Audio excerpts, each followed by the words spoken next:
Hi everyone. Good afternoon, good evening. Thanks for coming, and I know a bunch of people are still getting drink, but it's fine, take your time. But we will ask questions from each of you at the end. So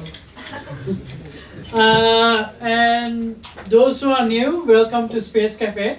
And we are here every month with space astronomy related talk by either somebody visiting Japan or someone who's working here, and we'll tell you more about Space Cafe at the end.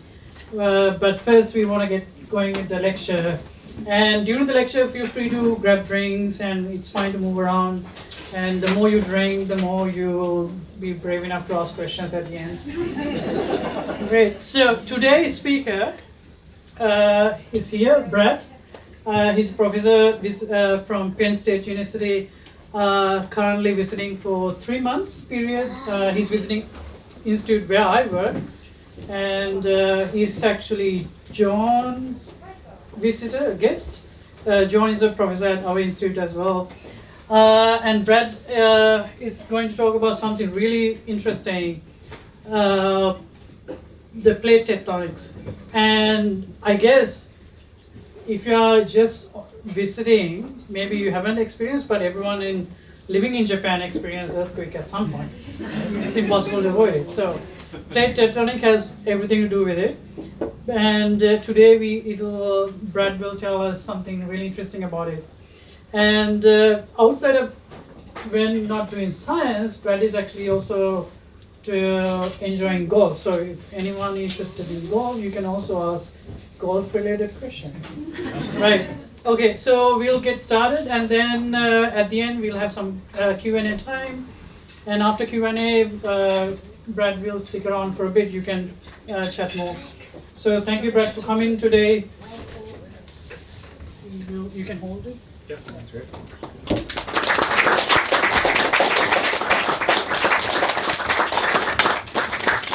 All right, yeah, thanks everyone. It's great to see a nice crowd here. I'm curious, how many people here know where Penn State University is?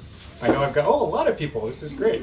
I know I talked to a few people from Pennsylvania, right? So we're in the great state of Pennsylvania in the US. If you've never been to the US or don't know, it's Pennsylvania is not the most famous state, right, in the US, but we're kind of in between New York and Washington, D.C., right? And Penn State is out in a little tiny town in the middle of nowhere, right in the middle of the state, central place for the major university to be, right? All right, I'm also curious, how many people in this room are scientists of some stripe? Okay, so a decent amount, but also a lot of, non-scientists, which is great. So I basically, I planned on expecting a mix of crowd and to make the talk accessible to everyone, whether you're a scientist or not. Sort of like when I'm teaching an intro class or something like that at Penn State. So I'll try to make sure I keep terms and everything clear for everyone. But yeah, if anything, if I slip up and start, it's really easy for me to just start using our geology terms that I talk with John and other people with all the time. So, please, you can jump in if I start, if I forget to define something, right? Okay, and so I'm going to tell you about plate tectonics. Plate tectonics is really fascinating, and it's the thing I've been trying to understand basically my whole scientific career. It's what really got me into wanting to be a scientist. I've always been fascinated by how plate tectonics works, right? And what I'm going to show you is how much we actually don't understand, believe it or not, about how this works, right? And what we're trying to do to understand it better, right? Okay. So I want to start off just telling you about what is plate tectonics, right? So I'm sure many of you guys have heard of this, but maybe not everyone, right? So plate tectonics, right, is where, if you think about the Earth, we've got a relatively rigid outer layer, what we call the lithosphere, right? And on Earth, this thing is broken up into these discrete chunks, right, that we call our plates, right, like these guys, right? And they're moving around with respect to each other. So there's a map showing the kind of motions of plates, right? So we've got, I kind of like to interact with my slides here, if that's okay. Right, so we've got places where plates are spreading apart. North America is moving away from Europe, and Africa away from South America. Right, places where these plates come together. Right, like this one's called the Nazca plates, colliding with South America. Right, here's the Pacific Ocean, Pacific plate. Right, colliding with Japan. Right, and so this is this really fundamental thing that happens on the Earth, right? And it has lots of important effects that Lena has already kind of mentioned. So what happens when these plates come together, right? And I like audience participation or like student participation when I'm teaching classes. So please, like, I want you guys to shout some things out here. So what happens when plates come together? What kind of stuff happens that we have to worry about? Volcanoes. Volcanoes. Earthquake. Earthquakes. Okay. Great, Mountains. yes. Wait, what? I heard something else. Mountains. Mountains, yes. We also get lots of mountains from these things smashing together and building mountains up, right? Yeah. Tidal waves. Yes, and we can get tidal waves from earthquakes, right? And actually, especially the kind of earthquakes that you get, like around Japan, where two plates are colliding, right? So when these plates come together, we get earthquakes and volcanoes. Oops, wrong way.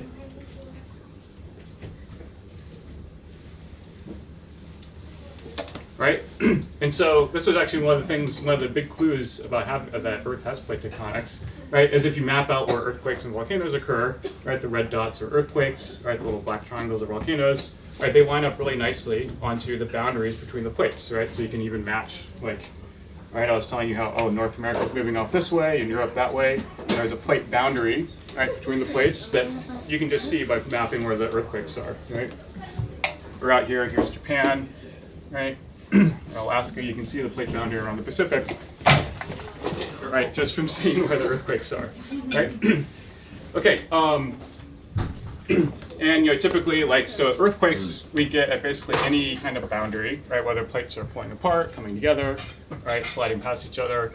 Volcanoes we tend to get where plates are either pulling apart, right, or where they're coming together, but not so much where they're just sliding past each other, right?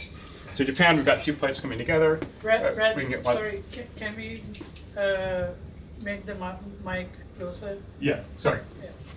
All right, so Japan, we've got two plates coming together. We get lots of earthquakes, right, and volcanoes there. Right? Okay. Right, so of course, earthquakes are a daily, fact of life here, living if you're spending time in Japan, right, because of being right on this plate boundary, right? Okay, and so this is a map of earthquakes just over the last, I think, 2 months or so. All right, I'm curious, have any of you guys felt an earthquake anytime recently? Yeah, I see lots of hands rising, right?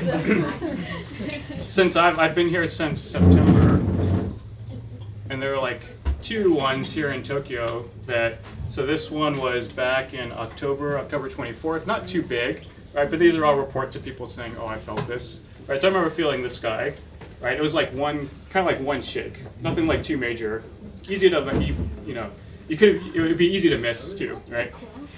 Right, and then there's another one about a week ago, November 10th. Anyone feel this one? Yeah, I think so. Yeah, my wife felt it. I missed it, but my wife felt it.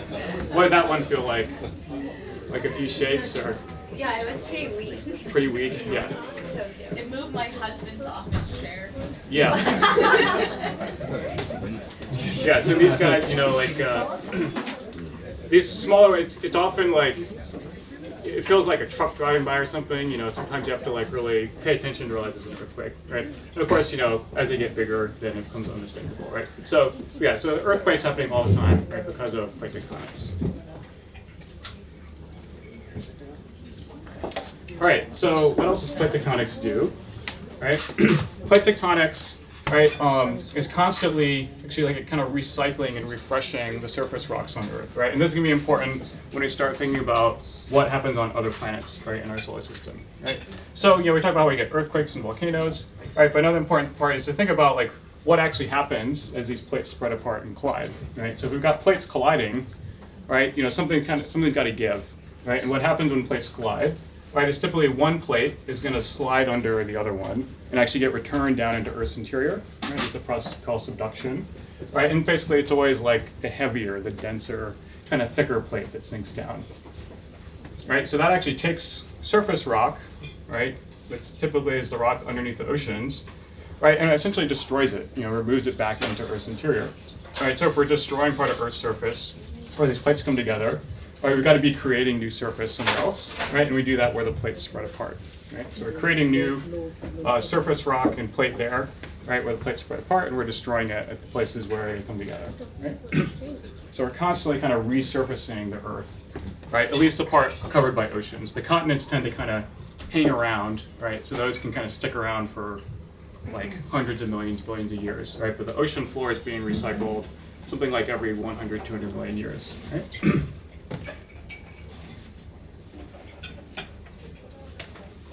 Okay, here's a cool animation of this. Right, so as we have these plates moving around, colliding some places, pulling apart other places, right, and the continents kind of being moved around by this process, right, we can have continents come together and split apart, right? So you guys have, maybe some of you have heard of supercontinents, right, like Pangea is kind of a famous example. Pangea was the last supercontinent, so this is an animation, right, that scientists have made showing what this supercontinent looked like and then how it split apart over the last 200 million years, right? So it starts. Right, when it started at 200 million years ago, right? And then you can see Africa, right, and South America, North America over there, right, slowly moving apart, right, as this new ocean basin opens up and forms the Atlantic Ocean, right, over a process of about 200 million years. Right? This also gives you an idea of how fast plates move, right? So this whole thing, right, is happening over 200 million years, right, a very long time. Right, and so if you think about, if you kind of estimate the rate of plate movement, right, based on, how much they're moving and that time, right, ends up being typically like a few millimeters per year or a few centimeters per year is how fast plates move, right? And a good way to contextualize that, it's about how fast your fingernails grow, right? So every time you clip your nails, you can think about plate tectonics now, right? That's about how much the plates have moved on either side of a plate boundary. Right. All right, so plate tectonics is always kind of constantly doing this, right? Continents are coming together to make supercontinents, splitting apart, right, to kind of spread the continents around. And this is something we call the Wilson cycle, named after a scientist who kind of first came up with this idea of continents, of this cycle of aggregation and disaggregation, right? So Pangea is not the only supercontinent, just the most recent one. There's a few going back in time that we've been able to work out through reconstructions that have happened in the past. Right?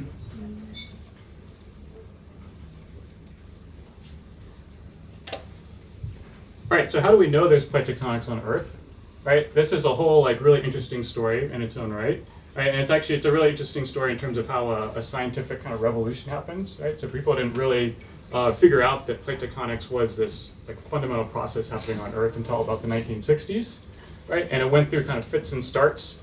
Right, so there was a guy named Alfred Wegener who's kind of important part of this story, who first proposed that maybe something like plate tectonics was happening in the early 1900s, right? And that was based on just the shape of Africa and South America, right? They look like they fit together, right? And if you look in more detail, you can see that there's rock types that are common, right, across Africa and South America. And if you put them back together, those rocks line up, and there's fossils that are common between them.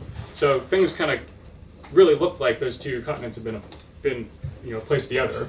Right, but actually it took a lot more evidence coming together for scientists to really start to put the pieces together and recognize that plate tectonics was this thing happening, that plates could actually move around, right, continents could actually move around on Earth's surface, right? So this, fit of continents like Africa and South America was an important part of it, right? But then we needed other evidence to really see this, right? So, another big part of it is it was really in the 1960s when we started mapping earthquake locations well. Right, all around the world, and could see these lining up in these very narrow zones representing the plate boundaries. Right, it was also important that we started being able to map the ocean floor, right, and actually that really kind of came through with World War II, right, when we were, for naval reconnaissance purposes, countries were towing ships around, mapping the seafloor and mapping magnetic variations of the seafloor because they were looking for submarines, enemy submarines, right. So as we did that, right, we saw, topographic features, right, indicating, right, that we've got these high ridges, right, running through the center of the oceans, right, and those represent, in the end, places where plate was spreading apart, right, and even more importantly than that, right, as we started mapping the seafloor, we're mapping magnetic variations, right, from the, a little bit of magnetism that gets locked in the rocks, right, and the seafloor age, right, and we found, right, that things are symmetric on either side of these ridges, right? And so if you've got a symmetric pattern of age and magnetic anomalies and kind of everything like that on the seafloor on either side of this kind of high mountain ridge, right, the clear explanation is that it's where a plate is pulling apart, right, and creating a symmetric pattern on either side, right? So that was really kind of the smoking gun that put up this whole puzzle together, right, and showed us that plate tectonics is happening on the Earth, right? right? And since then, we can do even more with this. We can use things like GPS, right, to actually watch essentially almost in like real time how plates are moving on either side of a plate boundary. You can watch strain, basically the really like bending of rocks on either side of a major fault, building up over time through GPS measurements, right? Right, and all this, putting all this together eventually allows us to also make these really cool animations of what plate tectonics has looked like through Earth's past, right? And how the continents have moved around, new plates have formed and been destroyed, and so on.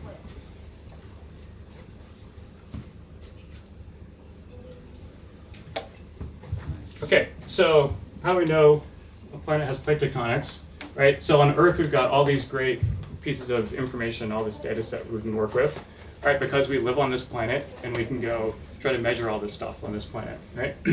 But actually, even if we just know the topography, right, which is something that is easier to get on other planets, right, which we're going to look at in a minute here, we can still see a lot of things that show us that something like plate tectonics is happening, right? So here's this network, right, of high topography of ridges running through the center of the ocean. So here's the Mid-Atlantic Ridge, right? There's another one like this, right, separating this plate called the Nazca Plate and the Pacific Plate, right? And as you look through the oceans, you can always see this network of high topography. They're like undersea mountains, are running all around the globe, all connected, right? And these are the places, like I said, where the plates are spreading apart, right? The other thing we can see is we can see where plates come together and one sinks underneath the other, right? Subduction zones, right? And these form deep trenches, right?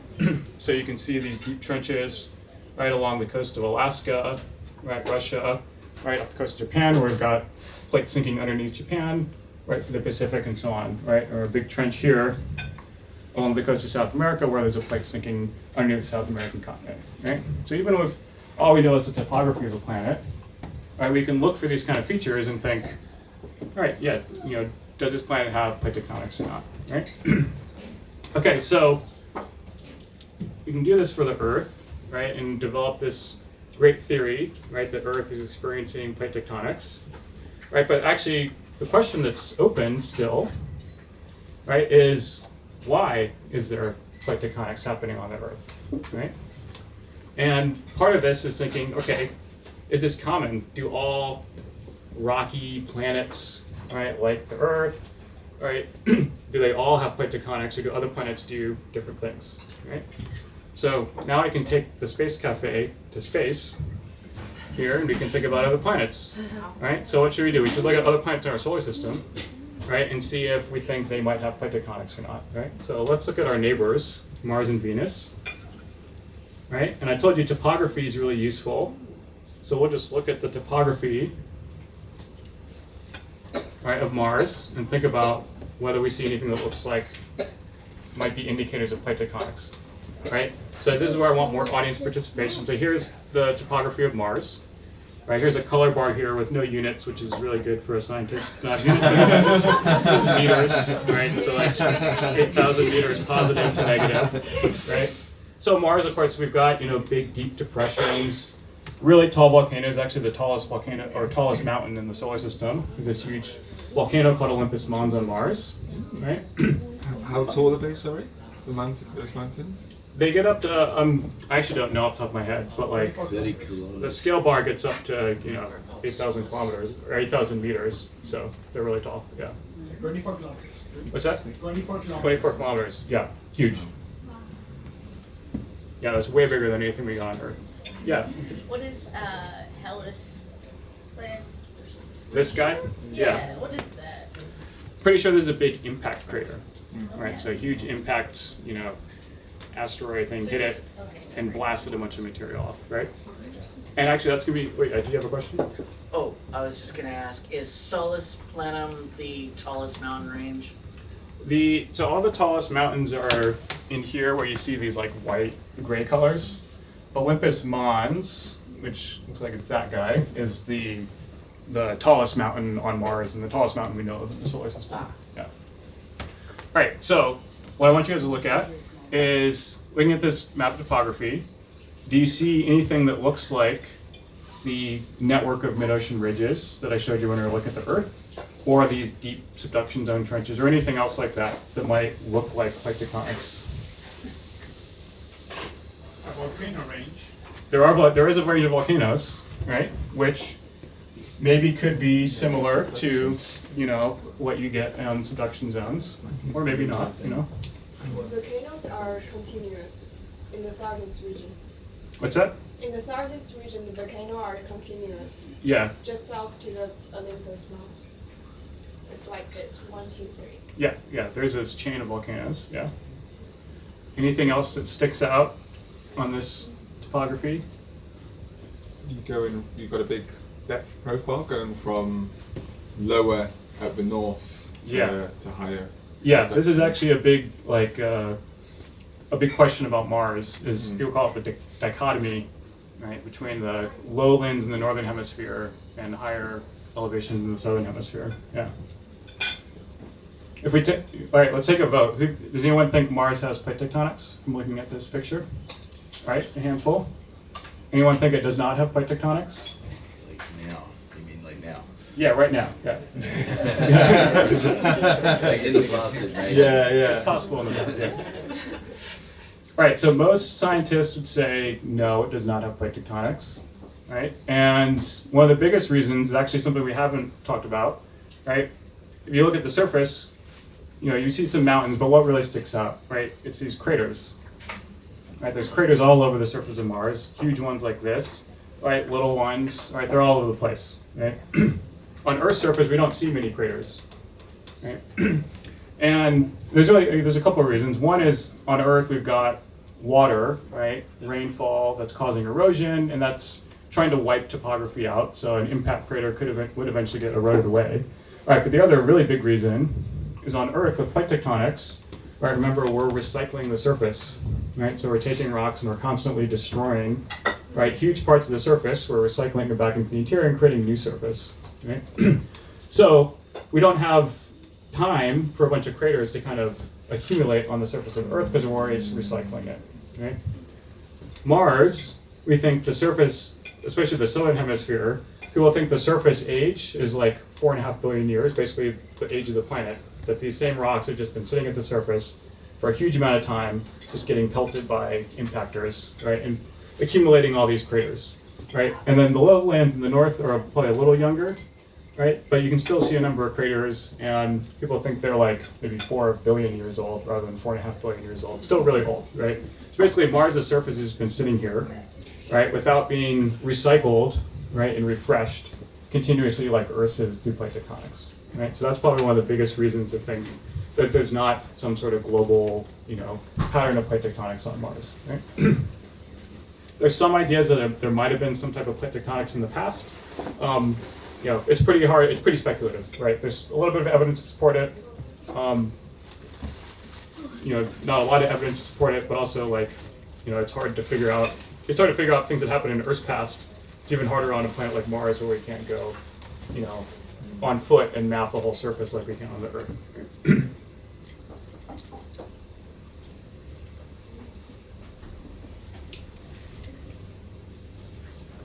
Right. So, like I said, if a surface is really covered in craters and that surface is old, right? The same rocks have just been exposed to space for a really long time, right? And it's not being recycled, right? Like happens on plate tectonics, right? So, all right, we'll look at Venus here. My slides catch up. Right. Okay, so here's topography of Venus. Right. This one is even better because it doesn't have a scale bar at all. Right. But yellows and reds are high topography. Blues are lower topography. All right. So what do we think about this one? Do you see anything that looks like features that might be reminiscent of plate tectonics? Yes. What is the Some green? yes. What's that? What is the green? What is the green? Green. Oh, gray. Gray are just patches where they didn't get enough mapping to measure the topography. Right? It's not easy to measure the topography of Venus because it's got these very thick clouds that you have to look through, right? But that hopefully will change in 10 years or so when we get some new missions.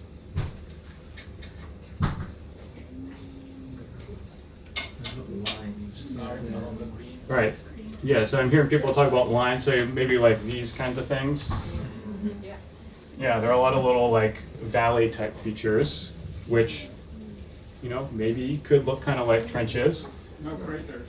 Not much in the way of craters. Yeah, if you look in detail, there are like, there are more craters on Venus than on Earth's surface, but nothing like Mars. And so the best estimates are that the surface of Venus is maybe like 500 million years old, right? Maybe up to 1 billion years old if it was, right?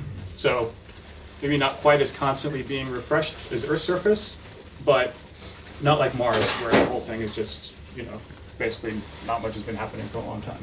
Okay? All right, we can take a vote for this one. So who wants to vote for plate tectonics for Venus? All right, a few, yeah, or a few like maybes.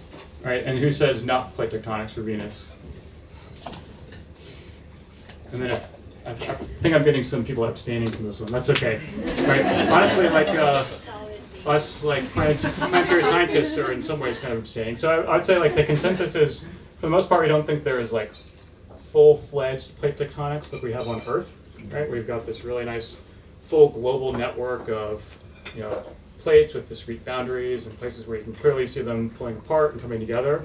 Right? But it doesn't seem to be quite as extreme as Mars. Right? And so there's debates about whether some of these features, right, where you see these, kind of valleys that maybe look like subduction zone trenches, there's debate about whether they actually might be some form of like little local scale, regional scale subduction, right? So Venus is more complicated, right? And maybe kind of like in between Earth and Mars, right? We actually still don't know very well. Okay.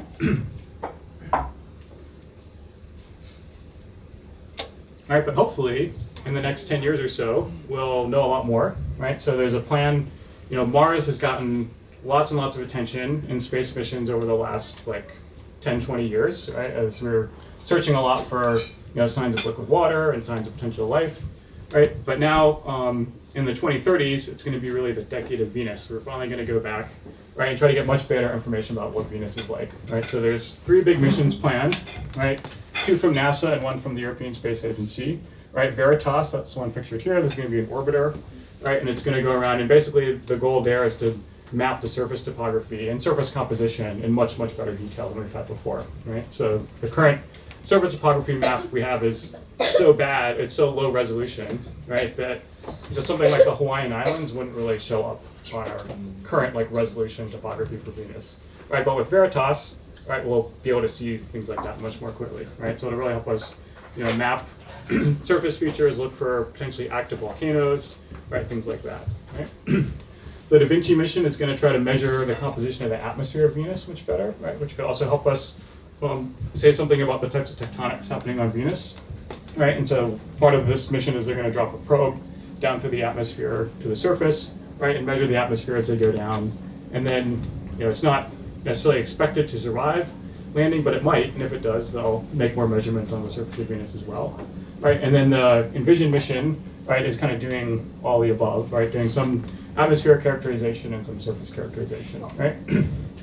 So in a future space cafe in like the mid-2030s, something like that, put it on your calendar now, and you can have some scientists come tell you all the amazing new things we've learned about Venus, then, right? I think so. Okay, so what did we learn? Right, so Earth definitely has plate tectonics. Mars definitely not. Venus, not really like Earth, maybe something kind of in between, right? And then if you expand this out and look at other planets, right? Mercury, a topographic map of Mercury looks a lot like Mars, tons of craters. The Moon, same story, right? So the basic idea is we realize that Earth is the only planet we know of that clearly has this operation of global plate tectonics, right? All the other planets are doing something different, right? So why is this, right? So let's think about what happens, what causes plate tectonics on Earth, right? And so in order to do that, we got to think about Earth's interior, right? So I've got a cartoon of Earth's interior structure, right? Going from the crust, the types of rocks you have at the surface, right? The mantle, right? That's the next layer down, right? Goes down from, just under the surface down to about 3,000 kilometers depth, right? And these are solid silicate rocks, right? But they are still able to flow under geologic timescales due to the high temperatures and pressures in the mantle, right? But they are solid. This is like when I teach intro classes, I like make a big deal. This is probably like our biggest misconception, I would say, about Earth's interior. It's easy to think, oh, you go down a little bit and everything's molten and liquid, right? But no, the mantle is solid rock, right? It can flow, right, on long time scales, but it's solid, right? And I tell my students, I don't want to hear anyone tell me the mantle's liquid, and then I grade tests and people tell me the mantle's liquid. But, try. Right, so I don't want you guys to make that as a mistake.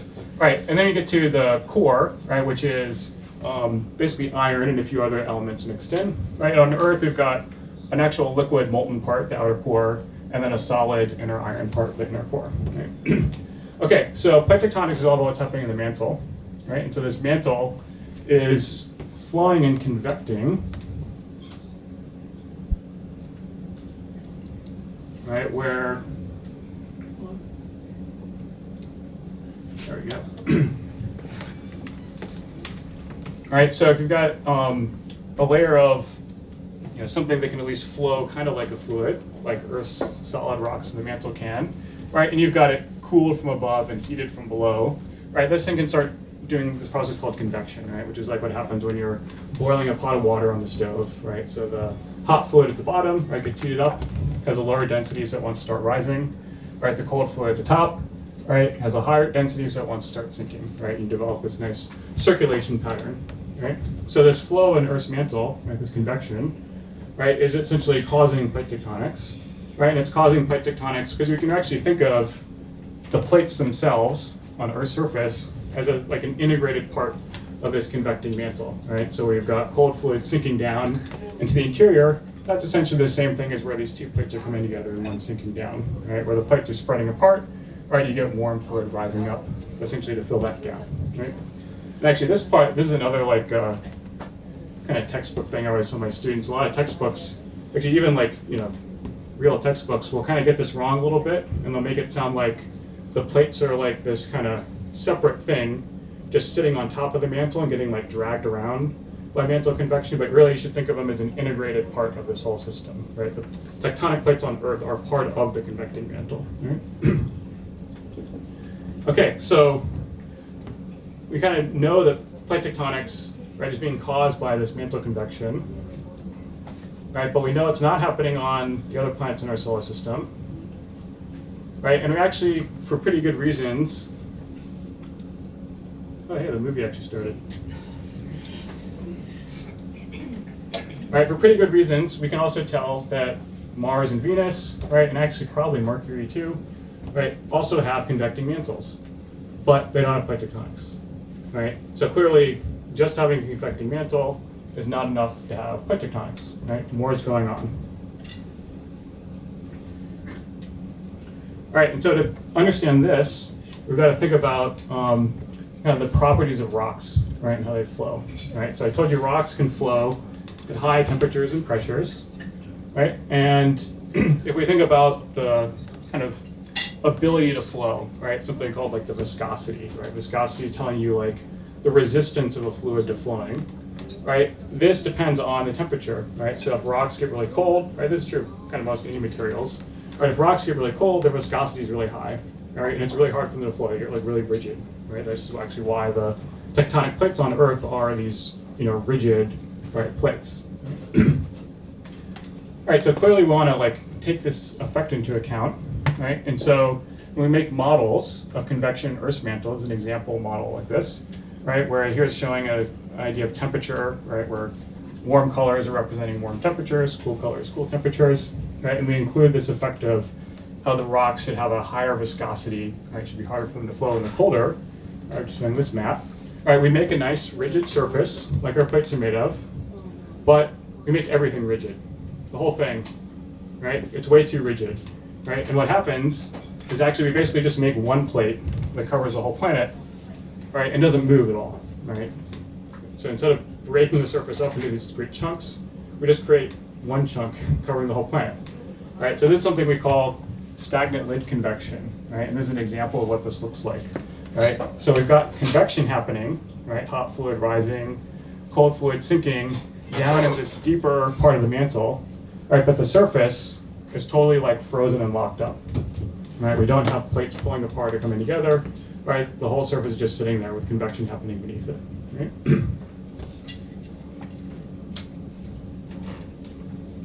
right, so that's like a failure in trying to explain the Earth, but it's a success in explaining other planets, right? Like Mars, maybe Venus, right? Other planets in our solar system, right? So the stagnant lit convection, right? Obviously doesn't work for the Earth, right? But it does work for the planets. And so actually, what this points out is that if we do kind of the simplest things that we think about that represents how Earth's mantle is behaving, right? We naturally recreate the behavior that we think is happening on other rocky planets in the solar system, right? So you can actually kind of think of this as like this type of tectonics or type of dynamics, right? Like it's happening on Mars, right? Is maybe like the natural state for planets to be in, right? They want to create this really rigid outer layer, right? And then that wants to just sit there and be stagnant while convection's happening beneath that layer, right? Okay, so that's great, but we do have the Earth that we still need to explain, right? So how do we actually make plate tectonics happen out of this, right? So what we need to do is we need to have some way, right, to make this very high viscosity, very rigid, strong outer part of the Earth, right? We need to basically break it up. We need to weaken it, right? But just at certain spots, right? Just at the places where we want these plate boundaries to form, right? So essentially the problem is we need to figure out how do we actually make the plate boundaries, right, that create this kind of weakness to allow the plates to start moving around, okay? So, you can look at it here. So here we've got, there's a little blob of like cold fluid trying to sink down into the interior, right? And when this happens in a stagnant lit style convection, like what happens on Mars, right, just a little kind of blip from the bottom of this rigid layer sinks down, right? Not the whole thing.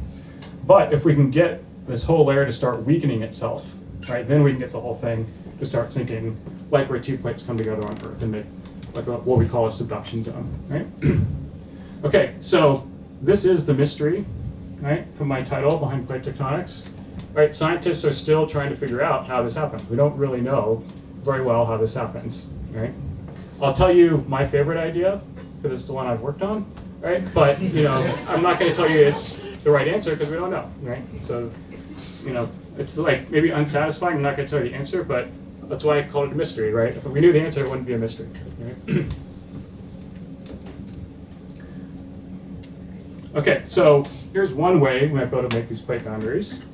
Right, if we go look at rocks in detail, right, so this is something called a thin section, where if you go take a rock, right, and then you slice it up into a little tiny slice, right, if you slice it really, really thin, and thin section, right, then you can pass light through it and look at it under a microscope, right, and then, if you kind of play with the light a little bit, you can get the light to kind of bend through the mineral grains in a way that makes these nice colors, and that's how, mineralogists can identify minerals when they look at these, right?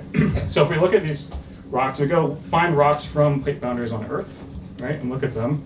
What you see is that the mineral grains, so each place where you see a kind of coherent color, that's like one, grain, like one crystal of a mineral in this rock, right? And the places where the rocks aren't very deformed, like further away from the plate boundary, there are these nice big grains. As you start getting into the plate boundary, right, where things are really highly deformed, right, these minerals start getting broken down to really tiny pieces, right?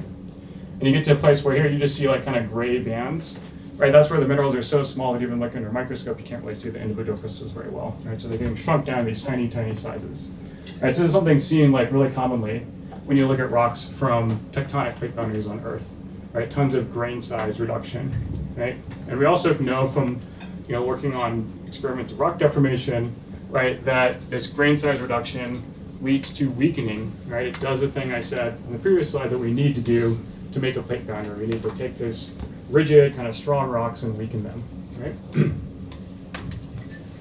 All right, so this, looking at the micro scale of these rocks might be, I think kind of the answer to understanding this mystery of how plate tectonics works, right? All right, so why would this happen on Earth, right? So in order to get these mineral grains driven down to really small sizes like this, right, like we think is needed to create the weakness to create plate boundaries, right, we need cooler, relatively cool temperatures near the surface, right? And that's because these mineral grains will grow quickly the hotter the temperatures are, right? And so if the grains are growing back really quickly, we can't drive them down to these really tiny sizes, right, like here, right, that makes the plate boundaries on Earth, right? So that actually leads to a connection potentially between the climate conditions, the surface temperature of a planet, and whether it can have plate tectonics. If it's got a cool surface, right, you get cool temperatures, right, where we're trying to make these plate boundaries. But if the surface is really hot, like Venus, right, and that's so hot that these grains will grow too quickly,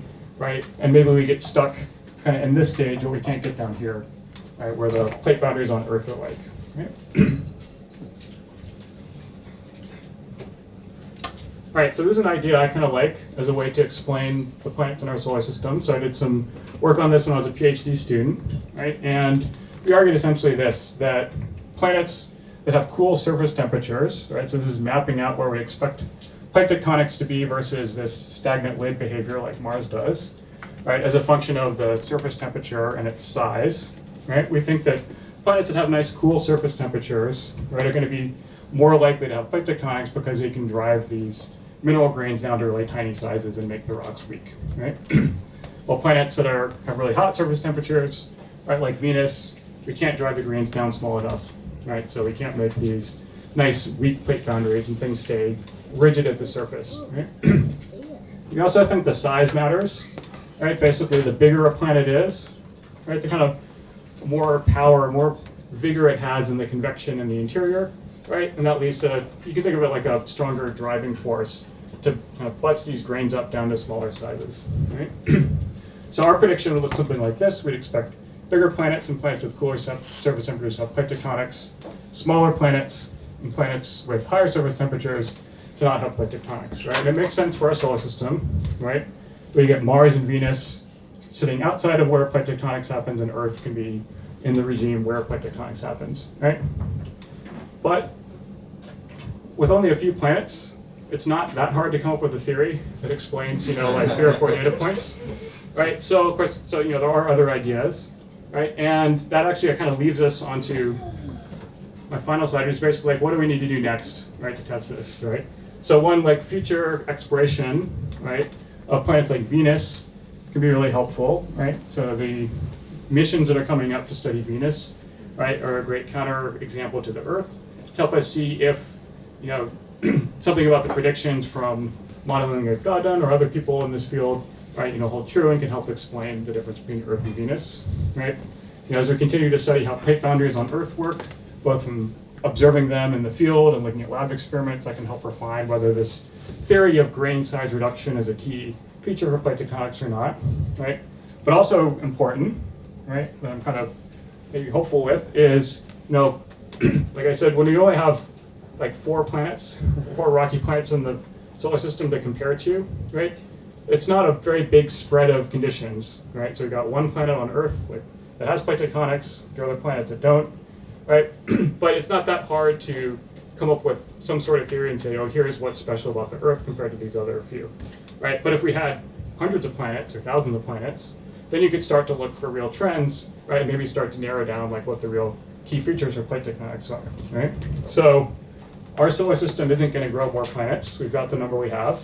But if we look outside our solar system, there's tons of planets, right? So there's up to like over 5,000 exoplanets that have been discovered now, right? And, I can't remember the proportion, but many of them are rocky. So there's probably at least multiple thousands of rocky planets, right? If we can start to say anything about whether they have plate tectonics, right, or not, right, then we get a lot more data to start filling in, the picture, right, and really start to look for what the key features will be, right?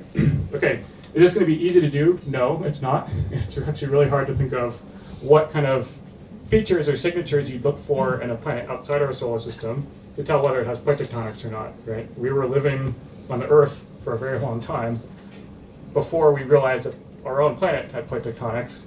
So planets that we can't go visit and look at the rocks is going to be really difficult, right? But if we can think of something, right, or start to at least learn, something about what these planets are like, right, we can hopefully start filling in some of the gaps of understanding how planets behave, right, and really kind of narrow it down or get more information to help us understand what causes plate tectonics and what doesn't, right? Okay, so I'll leave it there and we can have question and discussions. Great.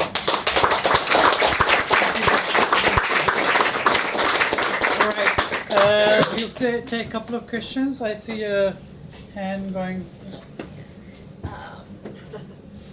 For future events, since you said you're here for 3 months, I don't know what point you're here right now. Do you have more lectures coming? And if so, where can we find them? I don't. I'm here I got here in September, and so we're leaving in like a couple weeks, 2.5 weeks or so. Yeah. But if you can't, we have a lecture every month here, Okay, different topic. Yeah. yes, good to know. Next. I think there's like 2 bits of the research that I can imagine adding. One is the chemistry of the rock composition. Once you're, like, if you're able to get samples from Mars and Venus, like, one of the markers of Earth is this, like, heterogeneous sort of surface composition, which actually allows you to subduct the iron and manganese rich crust under the silicate rich rocks.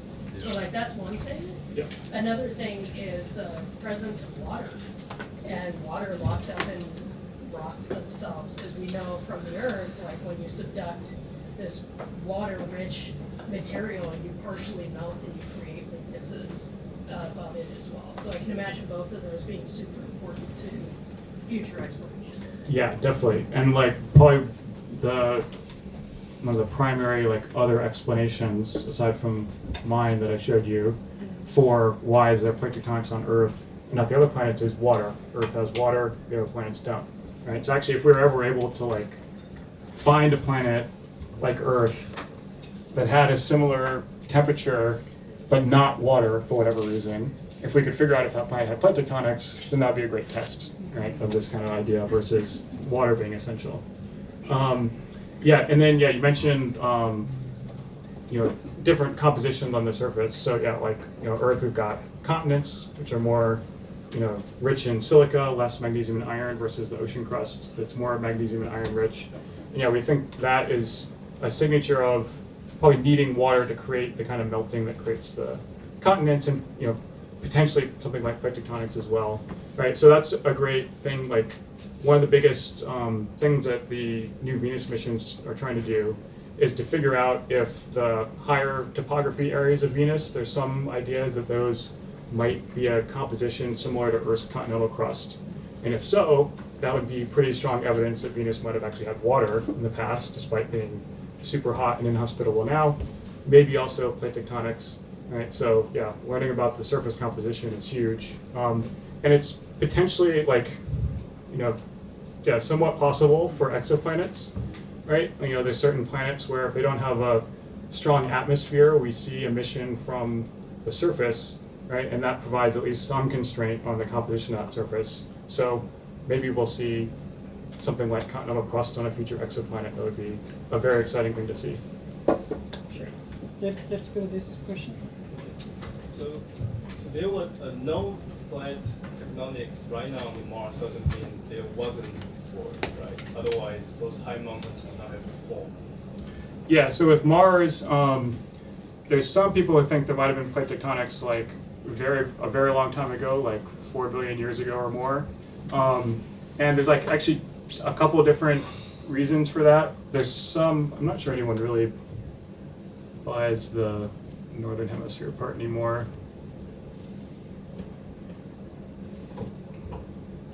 But there was a kind of old idea that I think is out of favor that this northern hemisphere lowlands looks maybe kind of like the ocean basins on Earth, right? So maybe these are formed by spreading plates the way they are on Earth.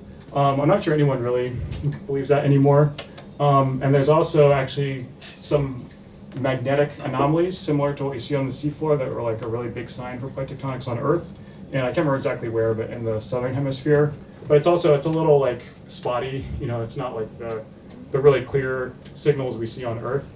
All right, so like there's a little bit of debate, but I would say like most people probably aren't, don't find those lines of evidence so convincing that Mars had plate tectonics. The mountains here, right, most people think that these are formed sort of like Hawaii.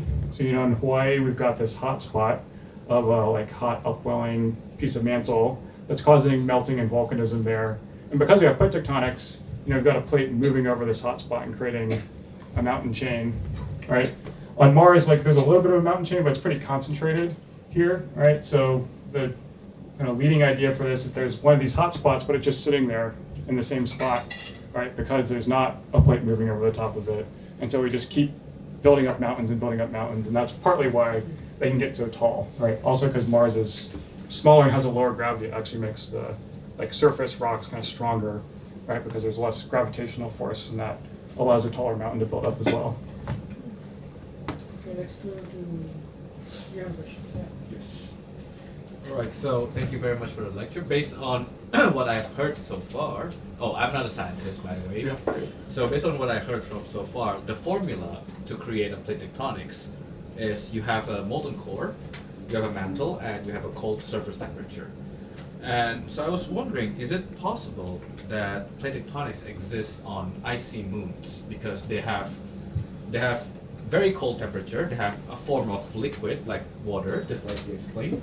They have some form of water, and they have an iron molten core. Is it possible that it exists on icy moons? Yeah, it is possible, and the moon Europa has some features. There's currently some debate that Europa has something like plate tectonics, right? So people have looked at Europa has tons of fractures on the surface, which are mainly from like tidal fluxing. It's getting kind of like pushed and pulled, right? And that creates a bunch of fracturing.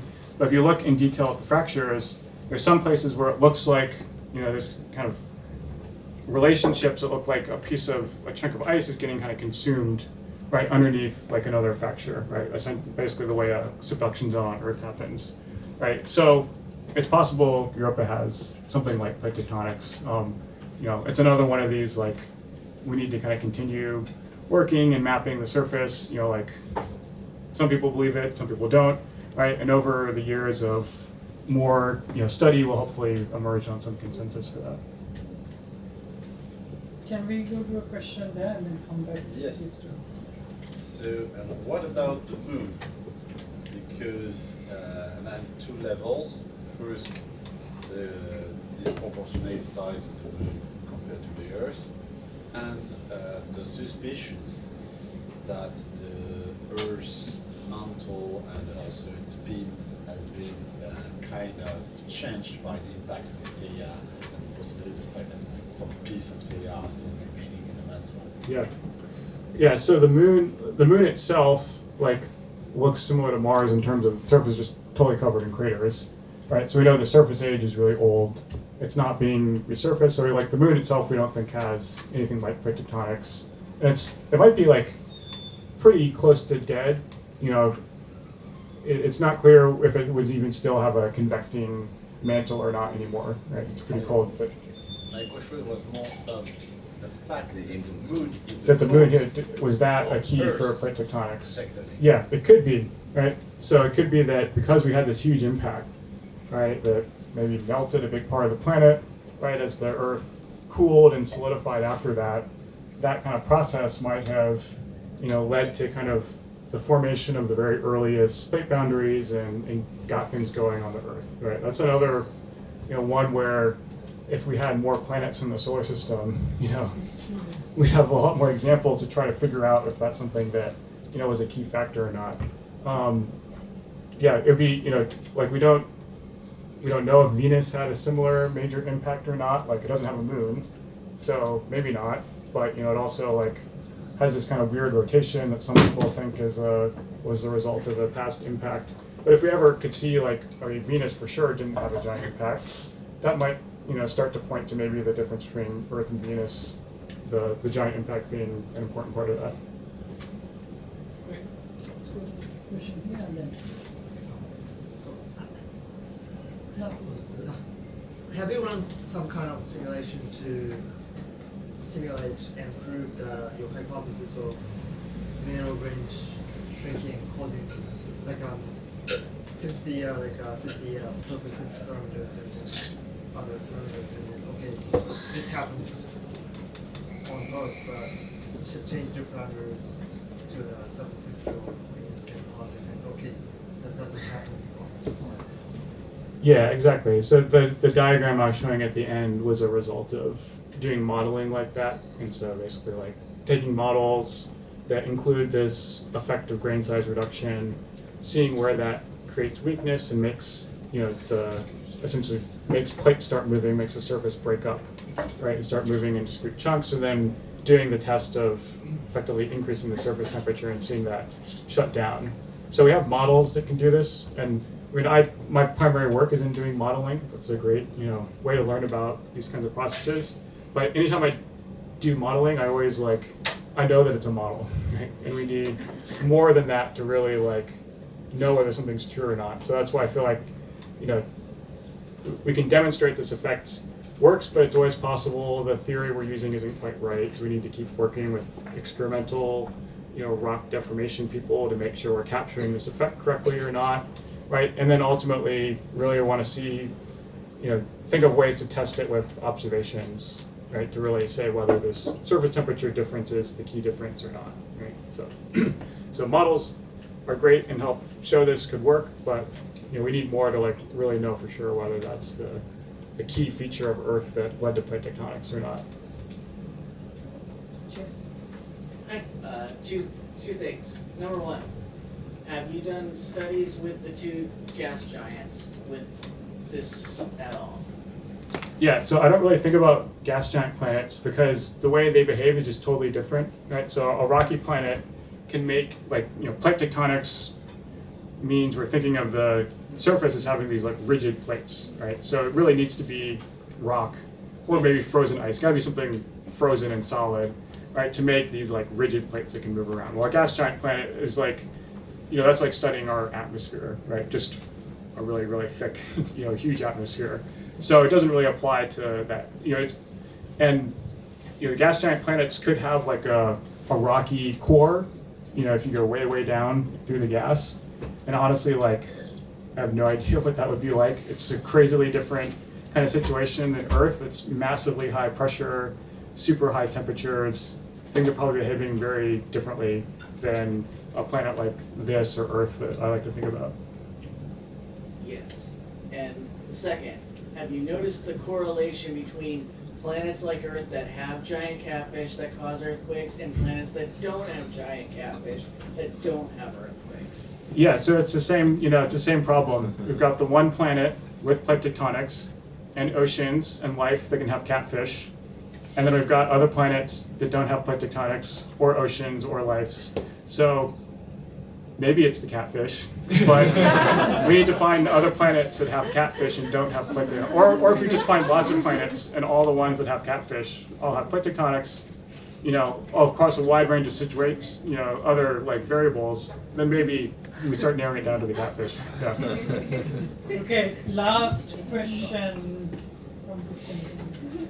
Yeah, when you were looking at the effect of the surface temperature of a planet, as well as a more vigorously convecting mantle, and the effect of those two on whether that planet might have plate tectonics or not, do you have a feeling for which plays a bigger role in determining whether plate tectonics could happen? If you have maybe a planet that is very hot but has a mantle that might have a lower viscosity that allows it to have more vigorous convection. Yeah, I was gonna, if I can get the slides to go back, just show you my figure. They were kind of roughly of equal importance,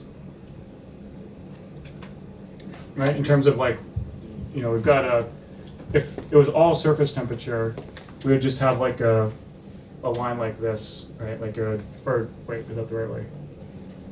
Yeah, if it was all surface temperature, you would see a situation where actually it would go like this, right? There'd be some threshold, right, where if you're above that temperature, it doesn't matter how big you are, you're always stagnant lid. If you're below it, it doesn't matter, how big or small you are, you always have plate tectonics, right? But based on our, estimations, right, we found them to be, both important, right? So you can have a bigger planet could be much hotter than Earth itself, plate tectonics, or a planet like Mars is cold, has a cold surface, but it's tiny, right? And so we think that's the reason why it doesn't have plate tectonics. So that means both have to be important. Okay, last question. Yeah, sorry.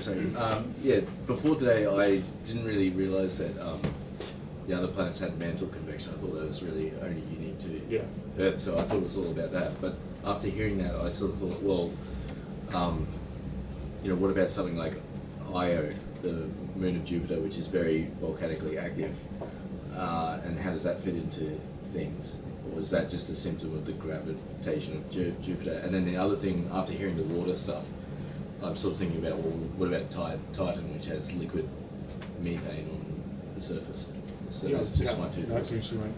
Yeah. So with Io, Io is a tidal effect, right? So Io is being, pulled and squeezed into form by Jupiter's gravity because of its orbit, right? And that leads to a ton of heating that melts, does significant melting in like the upper part of the mantle and leads to this really rapid volcanism.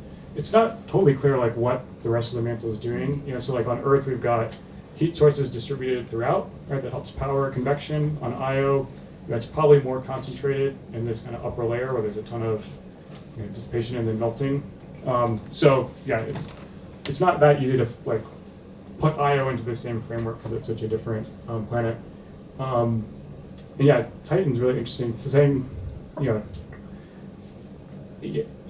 the methane lakes, like maybe they could act in the same way that water might on Earth and provide some, weakening to the like icy layer. So I'm not sure. I haven't seen anyone propose plate tectonics on Titan. I'm not sure we have any strong evidence for it, but it is a cool like analog to think of, a different like surface rock, right, and a different kind of liquid than we have on Earth. I know astrobiologists are also really interested in this too, and thinking like, okay, we think liquid water might be really important for life. What about another kind of liquid that isn't water, right? So we've got there's a cool mission going to Titan called Dragonfly. They're going to fly a drone around Titan and try to look at things like the composition of lakes and stuff like that, right? And we've got a plug Penn State here. We've got Penn State Engineering helped build the rotors on the Dragonfly to go fly around, which is really cool, right?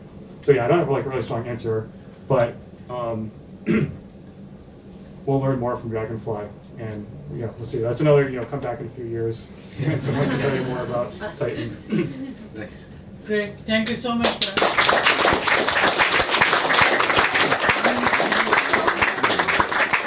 And yeah, and Brad will stick around for a bit, so you can also talk to him later. And we do have a few announcements.